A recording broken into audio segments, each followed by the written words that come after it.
To get the instructions on how to add the Blackboard server, you log into Blackboard, obviously. I like to go to Faculty Central, and you're going to look for those Blackboard how-to guides, Faculty, and we're dealing with Respondus. Again, you can scroll down and go find it. I like to go straight to what I need to do. I know what I need to do. So I'm straight to the A to Z, and I'm looking straight for Respondus. And I'm going to go to the Adding SHSU Blackboard server. So if you follow these steps, you'll be fine. They take you through every single step, step to step, point to point. The only part that I have problems with students is some have a problem with this part right here. It's when you log in and you put in your password, you're so used to putting in what you always used to log in. It's not. It's the last 4 digits of your social, and then the last 4 of your SAM ID. So if anybody struggles, that's where they're going to struggle. They're also going to struggle. It's this part right here at the login part where you had to put it in. Okay, so I'm going to copy this real quick. Okay, all right. So here's Respondus, and we're going to go to the Preview and Publish Wizard. Oh, hang on. Make sure you're in the Blackboard 7.9 here. I almost forgot about that. There we go. Preview and Publish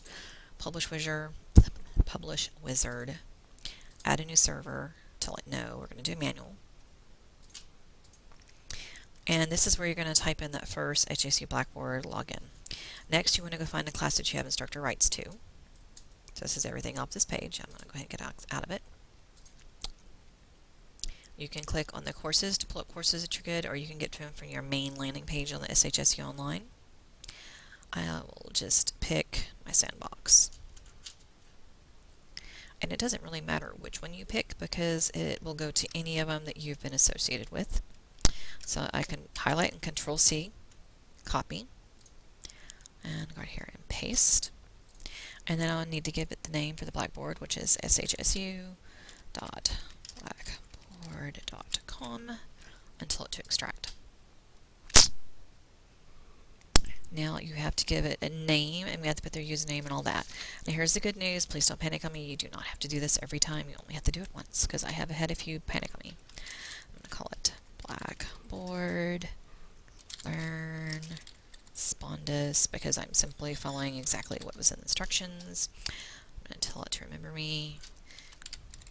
And again, it has to be your actual username, not any alternate email addresses you may have created, so it has to be that one. And then you're going to have a 8-digit number, which will be the last 4 of your social, followed by the last 4 of your SAM ID. And I have to look mine up. There's a reason why I actually carry my SAM ID with me, because I still don't have it memorized. Tell it OK. Tell it next. And we're good. Awesome. Yay! So you only have to do that server problem once.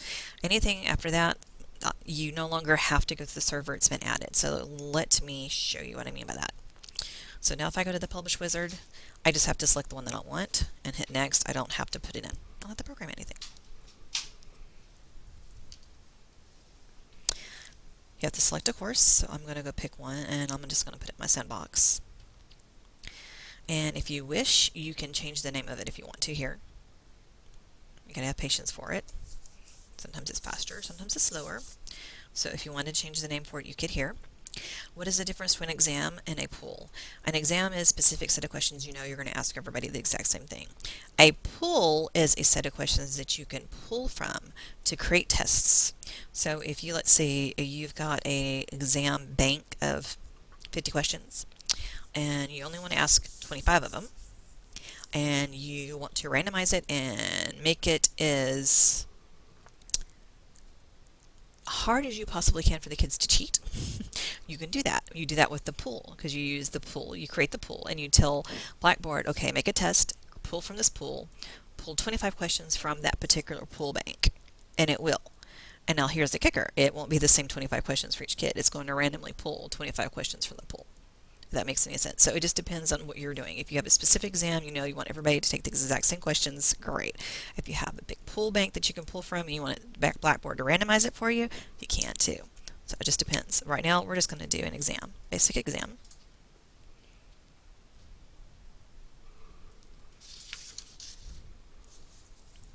and then I'm going to pick where I want it to go. So these are your course content areas. So I am just going to put it in my intro. So these are all my different weeks and things that have been set up under my content area. So you would put those in, and I'm just going to tell it next and let it do its thing.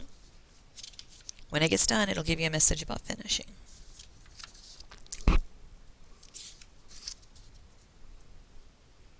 Sometimes it takes a little bit of patience. Now once it's done, if there's an update, it's going to give you this. I'm going to tell mine not to update because it won't allow me to do it. And you'll see here it says completed successfully, so you can hit finish. And now it's in Blackboard. That's how hard it is to get it into Blackboard. Okay, so next video will be on how do you deploy this test in Blackboard to be given to the students. All right, congratulations.